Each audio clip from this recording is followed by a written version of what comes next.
Video में हम chapter 3 exercise 3.1 का इंट्रोडक्शन पार्ट कवर करेंगे। तो सबसे पहले देखेंगे इस चैप्टर का नाम क्या है। तो यहाँ देखो हमने लिख रखा है दो चर वाले रैखिक समीकरण युग्म। दो चर वाले रैखिक समीकरण युग्म। तो सबसे पहले देखेंगे रैखिक समीकरण क्या होता है। तो रैखिक समीकरण समझेंगे, उसके बाद समझेंगे दो चर वाले रैखिक समीकरण। जब हमें दो चर वाले रैखिक समीकरण पता चल जाएंगे तो उससे हम देख लेंगे दो चर वाले रैखिक समीकरण युग्म। युग्म मतलब कि ये तो जोड़ा। अगर हम दो चर वाली दो रैखिक समीकरण लिख देंगे तो उसे ही कहेंगे रैखिक समीकरण युग्म।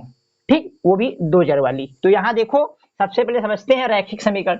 रैखिक समीकरण क्या होता है। अगर चर की पावर एक होगी तो उसे रैखिक समीकरण कहेंगे, उसे रैखिक समीकरण कहेंगे। जैसे कि यहाँ देखो x प्लस 2 बराबर 0, बराबर के उस पार कोई ना कोई अंक होना चाहिए। 0, 1/2, कोई भी नंबर वास्तविक संख्या हो सकती है, कोई भी वास्तविक संख्या हो सकती है। ठीक है, ऐसे करके यहाँ देखो ये x अपना चर है, चर की पावर यहाँ देखो एक है, तो ये क्या है, एक रैखिक समीकरण है। क्या है, एक रैखिक समीकरण। इसमें चर कितने हैं, एक है। जब एक चर है तो ये रैखिक समीकरण है एक चर वाली।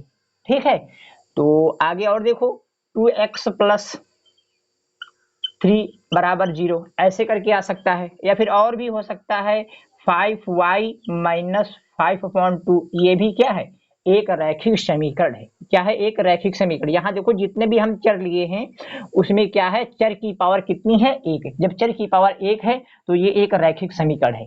इसमें चर कितने हैं, एक चर है, तो ये एक चर वाली रैखिक समीकरण है। अब हम देखेंगे दो चर वाली रैखिक समीकरण। क्या देखेंगे, दो चर वाली रैखिक समीकरण। तो इसमें चर कितने होने चाहिए, दो, और चर की पावर कितनी होनी चाहिए, एक। जब कभी रैखिक कह दे तो चर की पावर कितनी होनी चाहिए, एक। तो यहाँ देखो x प्लस वाई बराबर क्या, 0। इसी प्रकार 2x माइनस 3y करके भी आ सकता है। यहाँ पे कोई अंक ले लो, 0 लिख लो या फिर 6 लिख लो, ऐसे करके। ठीक, और या फिर यहाँ देखो 3x प्लस 5y माइनस 6 बराबर 0, ऐसे भी लिख सकते हो।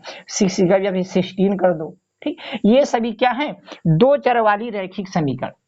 क्यों दो चर वाली रैखिक समीकरण है, क्योंकि यहाँ जितने भी हमने चर लिखे हैं उनकी पावर कितनी है, एक है। देखो ये x है चर, इसकी पावर कितनी है, 1। ये y चर है, इसकी पावर कितनी है, पावर 1। तो जब चर की पावर एक होती है तो उसे कहते हैं रैखिक समीकरण। अगर दो चर हैं तो दो चर वाली रैखिक समीकरण। अब इनको हम क्या लिखेंगे, इनका व्यापक रूप लिख देंगे। ऐसे रैखिक समीकरण का व्यापक रूप, यहाँ देखो व्यापक रूप लिखते हैं। व्यापक रूप, जो व्यापक रूप होता है वो ax प्लस b बराबर 0। ठीक, ये हो गया है रैखिक समीकरण का व्यापक रूप। अब दो चर वाले रैखिक समीकरण का व्यापक रूप यहाँ हम लिखते हैं, व्यापक रूप। तो यहाँ देखो व्यापक रूप लिखते हैं तो आ जाएगा ax plus by plus c बराबर 0। ठीक, अब हम देखेंगे कि दो चर वाले रैखिक समीकरण का कितने हल होते हैं, दो चर वाले रैखिक समीकरण के कितने हल संभव हैं। तो यहाँ देखो लिखेंगे हम दो चर वाले रैखिक समीकरण का हल। दो चर वाले रैखिक समीकरण के हल। तो एक कोई हम रैखिक समीकरण लेंगे दो चर वाली, ठीक, उसके फिर हम देखेंगे कितने सारे हल संभव होते हैं। तो यहाँ देखो हम लिख रहे हैं ये 2x, ठीक, प्लस 3y माइनस 6 बराबर 0। ये हमने एक दो चर वाली रैखिक समीकरण लिख रखी है। अब इससे हम इसके हल देखेंगे कितने संभव है। तो सबसे पहले क्या करते हैं, जो वेरिएबल वाले टर्म है, चर वाले टर्म है, उसको एक पार, जो अचर वाला नंबर है उसको बराबर के उस पार भेज देंगे। ये जो 6 है ये प्लस का है, उस पार नहीं, ये माइनस का है, उस पार हो जाएगा प्लस का। ठीक, अब यहाँ पर हम इसके तुम्हें हल निकालना सिखाएंगे। यदि x बराबर, x का कुछ भी मान ले सकते हो, 0, 1, 2, 3, 4, पॉजिटिव और निगेटिव कुछ भी, और अपॉन में भी ले सकते हो 1/2, 3/3, 3/5, ऐसे करके कुछ भी नंबर यहाँ पे हम x के लेंगे और y के मान यहाँ पर निकालेंगे। तो यहाँ x बराबर 0, तो यदि हम x बराबर 0 रखेंगे इस वाली समीकरण में तो y का मान कितना आएगा, अच्छे से देखो। जब x बराबर 0 रखेंगे तो ये पूरा पूरा टर्म 0 हो जाएगा।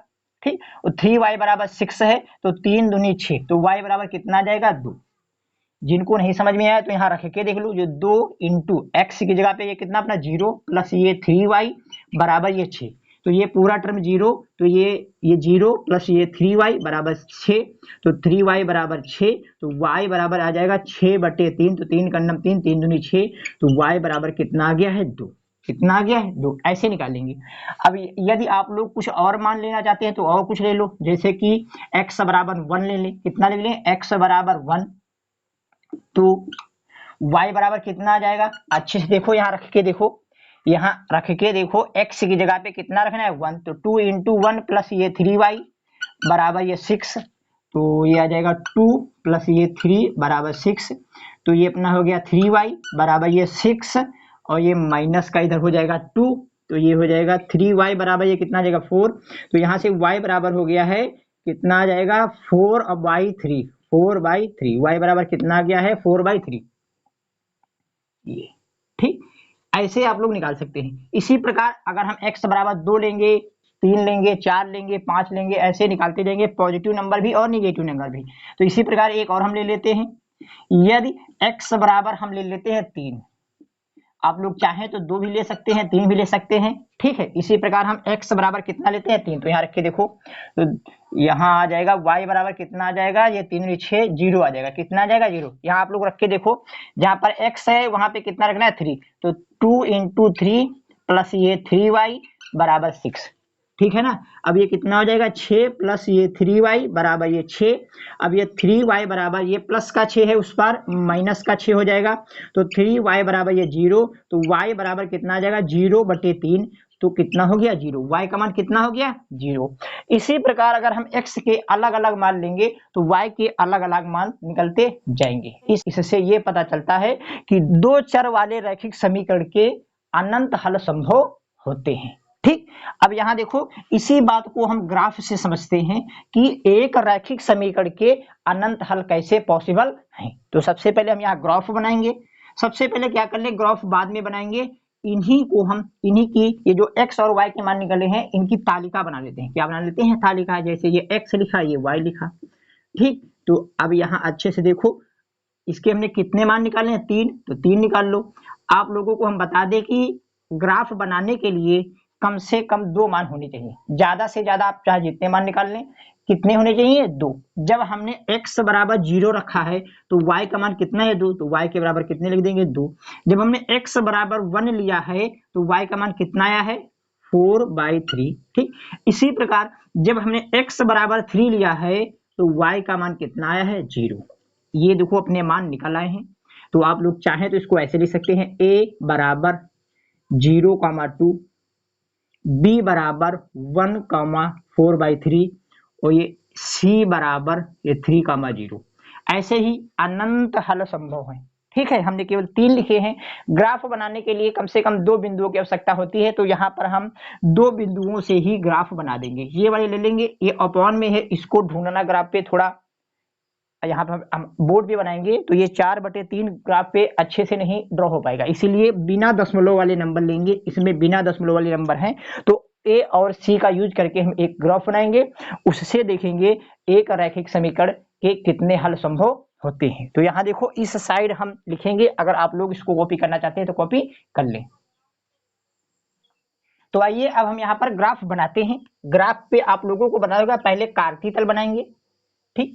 यहाँ पर देखो, ये अपना होता है y, पॉजिटिव y अक्ष, ये होता है निगेटिव y अक्ष, ये होता है पॉजिटिव x अक्ष, ये होता है निगेटिव x अक्ष, ठीक है। ये अपना होता है मूल बिंदु, इसके निर्देशांक होते हैं 0,0। ये आप लोगों को हम चैप्टर नंबर 7 में बहुत ही डिटेल में बताएंगे। तो यहाँ अच्छे से देखो, ये पॉजिटिव x अक्ष है, तो यहाँ पर हम समान चाप की लंबाई लेंगे। यहाँ देखो 1 2 3 4 ऐसे करके, जितनी ये लंबाइयां हैं उतनी ही y अक्ष पर हम लगाएंगे चाप पे, 1 2 3 4 करके, ऐसे जितने इच्छाएं उतने आप लोग चाप लगा सकते हैं। आप लोगों को ग्राफ में ये पहले ही ड्रॉ करके आएंगे, आप लोगों को बस बनाना होता है, वहां चाप लगाने की आवश्यकता नहीं पड़ती है, ठीक। यहाँ देखो हमने ऐसे लगा दिया है, ये x के मान है, ये गुना 1, ये 2, ये 3, ये 4, ठीक। इसी प्रकार ये y के हैं 1 2 3 और ये 4। ये देखो एक्चुअली देखो, ये भी x के मान है लेकिन ये निगेटिव है, तो ये -1, ये -2, ये -3। इसी प्रकार ये -1, -2 और ये -3, ठीक। अब यहाँ देखो अच्छे से हम यहाँ ग्राफ बनाते हैं।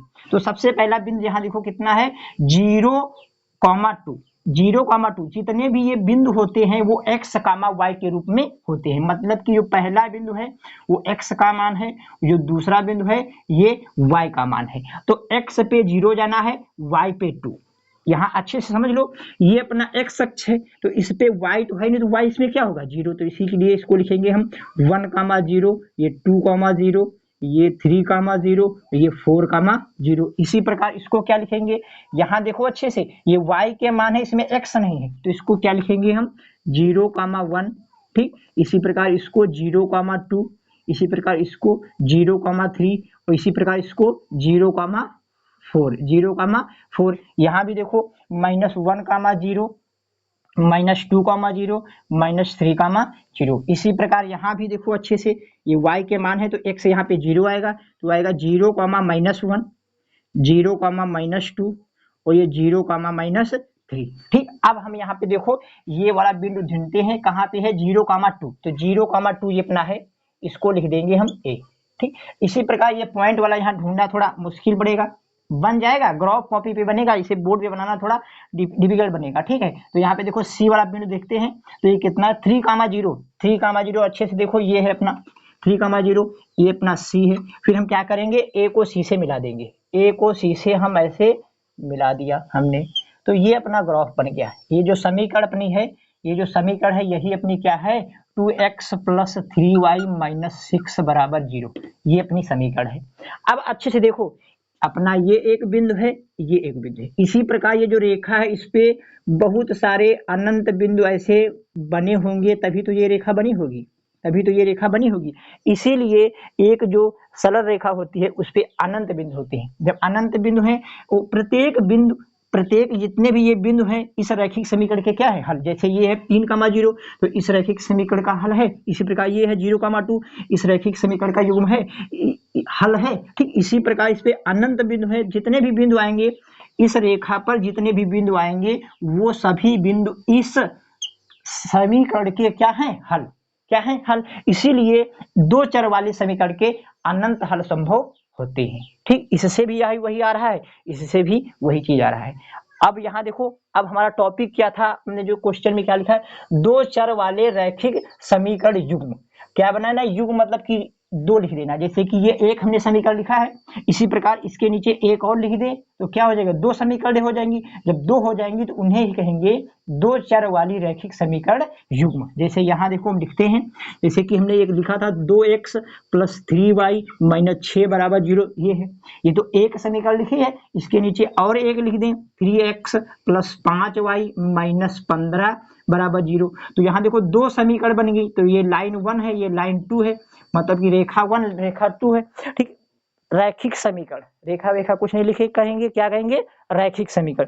ये पहली रैखिक समीकरण है, ये दूसरी रैखिक समीकरण है। तो दो जब रैखिक समीकरण बन गई तो उसे ही कहेंगे दो चर वाले रैखिक समीकरण युग्म। ठीक, इनका व्यापक रूप लिख देंगे हम, क्या लिख देंगे, व्यापक रूप।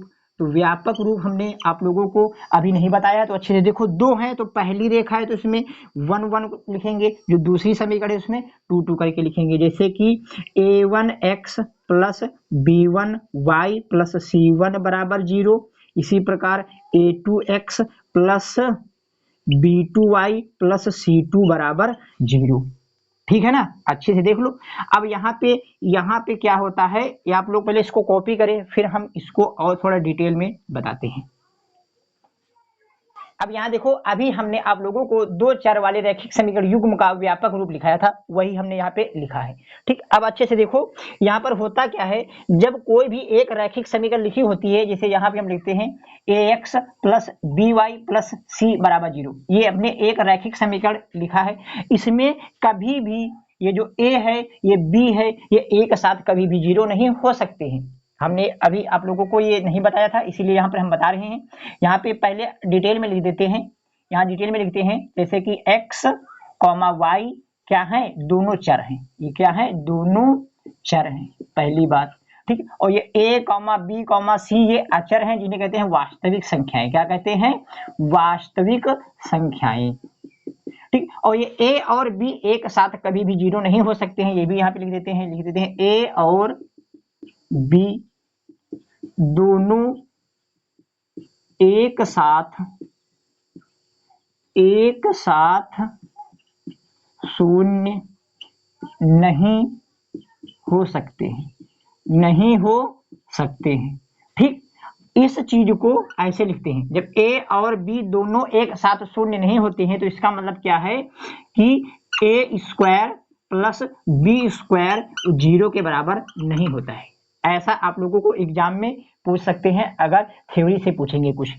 क्या कह रहे हैं हम यहाँ पर, कोई भी रैखिक समीकरण है दो चर वाली, उसमें x का गुणांक और y का गुणांक दोनों एक साथ शून्य नहीं हो सकते हैं, जिसको हम ऐसे दिखाते हैं A square plus B square equal to not zero.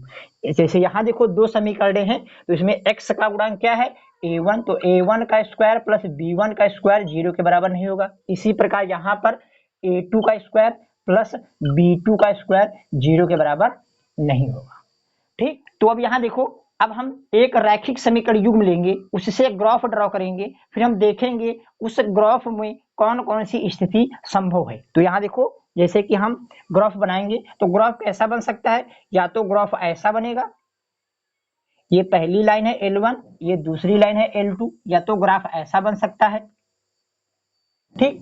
या फिर ग्राफ कैसा बन सकता है, ऐसा बन सकता है। एक रेखा हमने ये बनाई, ठीक, ये है रेखा अपनी, मान लो L1, एक दूसरी रेखा इसके ऊपर ही ड्रॉ कर दे, इसके ऊपर ही एक दूसरी रेखा ड्रॉ कर दे, जैसे कि ये L2। जैसे कि आप लोग समझे, जैसे मान ले थोड़ी देर के लिए ये अपना क्या है, एक लाइन है, एक क्या है, लाइन है, ठीक। इसके ऊपर ही ऐसे रख दें, इसके ऊपर ये दूसरी लाइन रख दें, तो जब एक के ऊपर एक लाइन हो जाती है उसे कहते हैं संपाती। क्या कहते हैं, संपाती। अच्छा देखो, इस साइड से देखोगे तो दो लाइनें तुम्हें दिखेंगी, अगर ऐसे कर दिया जाए तो तुम्हें एक ही दिखेंगी, लेकिन क्या है, एक के ऊपर दूसरी लाइन है। इसी प्रकार यहाँ पे है, या तो ऐसी पॉसिबिलिटी होगी। तीसरा क्या हो सकता है कि ये दोनों रेखाएं समांतर हो जाएं, ऐसे कभी भी ना मिले, कभी भी ना मिले।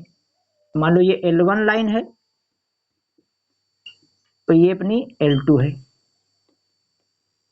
अब यहाँ देखो, ये लाइनें कभी भी एक दूसरे को प्रतिच्छेद नहीं करेंगी, नहीं कट करेंगी। क्यों नहीं करेंगी, क्योंकि इनके बीच की दूरी क्या है, बराबर। इनके बीच की लंबवत दूरी क्या है, बराबर।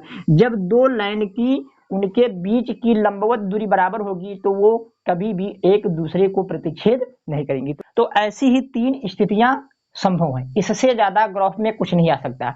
या तो एक दूसरे को प्रतिच्छेद करेंगी, या तो एक के ऊपर वो एक रेखा होगी, या तो कभी भी एक दूसरे को प्रतिच्छेद नहीं करेगी। अगर इस टाइप की रेखा होंगी, इस टाइप की रेखा होंगी, तो उन्हें कहते हैं प्रतिच्छेद करती हुई रेखाएं। क्या कहते हैं, प्रतिच्छेद करती हुई रेखाएं, करती हुई रेखाएं, ठीक। अगर ऐसी रेखाएं होंगी तो उन्हें कहते हैं संपाती रेखाएं। क्या कहते हैं, संपाती रेखाएं, ठीक। अगर ऐसी होंगी तो उन्हें कहते हैं समांतर रेखाएं। ऐसी दो रेखाएं जो कभी भी एक दूसरे को प्रतिच्छेद ना करें, उन्हें क्या कहते हैं, समांतर रेखाएं।